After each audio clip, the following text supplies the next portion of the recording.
CCT chairman Dan Ladi threatened to jail man for 50 years, boasted, quote, even God won't save him, eyewitness. The chairman of the Code of Conduct Tribunal, Dan Ladi Umar, has allegedly threatened to jail a yet-to-be-identified man who gave him, Umar, back his phone after the assault saga between him and a security guard. Umar was recently caught on video physically assaulting a security guard who had told him his vehicle was parked in the wrong space at Banex Plaza, Wustu, Abuja. Okay. In a 5-minute video exclusively obtained by Sahara reporters, the CCT chairman was seen kicking the guard identified as Clement Sargwak before he was restrained and led into his cars by police officers. According to a video released by Roots TV, an eyewitness who saw the incident said it was Omar who assaulted the security guard and not the other way around, as released in a statement by his spokesperson.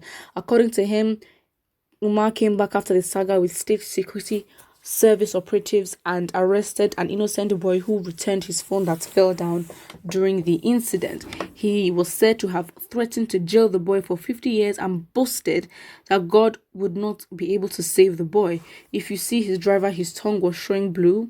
That was to show that he was high on drugs. Even the way he was talking, I said, no wonder it was the drug that made you to drive anyhow. And Dan Ladi was saying, where is my phone? I will close down this place. He said all sorts of things. He told the boy that returned his phone that he would jail him for 50 years. Even God won't release him. Only death can save him. I said, what kind of heartless man is this?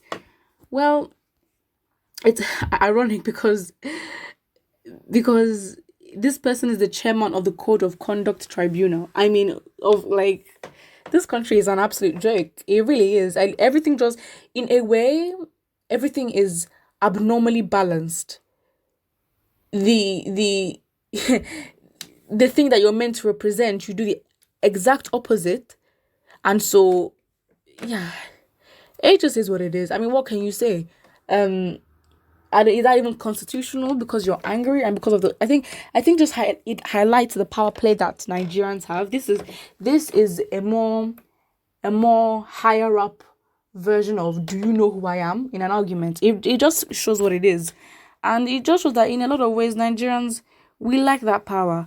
Someone says those of you who clamor for youth leadership become stupid due to the conduct of these younger leaders who should be our hope. Imagine if we have to choose between Umar and Yahaya Bello. This is just an unbalanced argument, in my opinion. Someone says so much abuse of power in Nigeria by people in government holding positions that have to be neutral and accountable for their violation and crime because they think they are above the law. In a sane society, this lousy behavior would earn him arrest, prosecution, and a lawsuit. To think that he holds a sensitive position gives room for how many biased rulings have been made by him. Very true. Those who would have been revisited while he is relieved of his position pending investigation. But this is Nigeria, utterly disgusting. That is very, very true. I think that the law is not personal to us. It's not.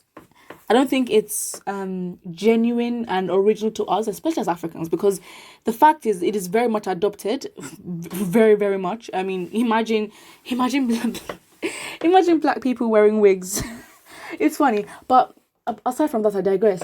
The fact is, it's the thing that you represent the law, but you're not above the law, and I think that because that lack of respect is just there.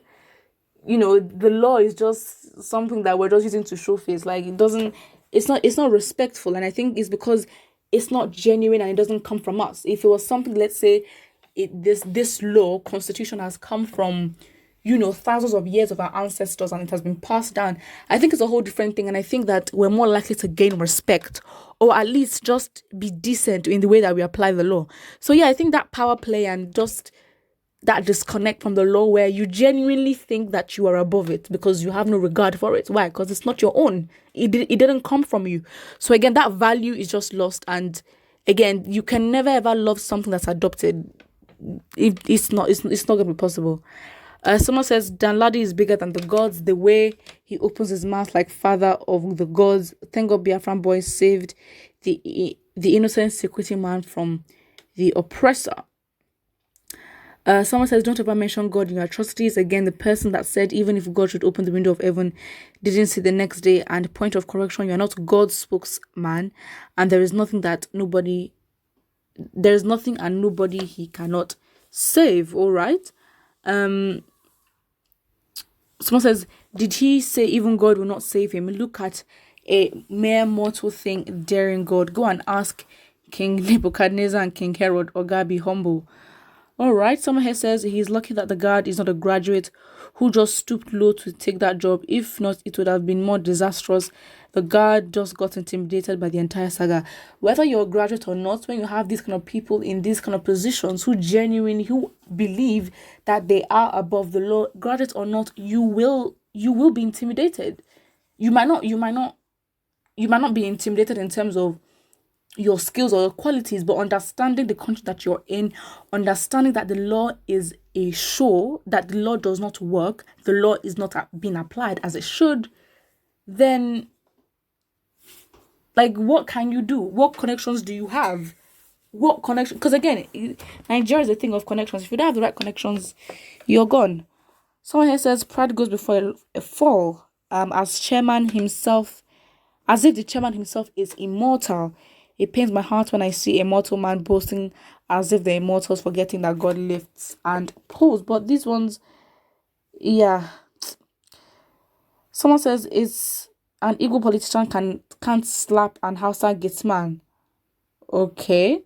Talk more of booting his chest and describing him as Arewa boys. The nation will just explode that day, but it is done to a quote Biafra boy. It is normal.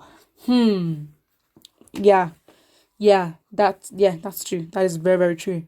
Someone says, be careful because if the victim is a northerner or something close, he sure would be hoodwinked to speak against those trying to rescue him on that fateful day. You may hear stories that he would make you if your life is worth living anymore in Nigeria. It's sad, but, I think it just shows... Well, I think at least, I am happy that people see the wrong in this because sometimes you just get some things that are defended and you're just like, what? But yeah, I'm glad that, everyone can agree that this is absolutely wrong and we are against it. We fight against it because, again, what we think and how we think reflects in our actions. And so hopefully if we think these things, we'll be more proactive in fighting for what is right. But what do you think about us in the comment section below, and do not forget to like and subscribe.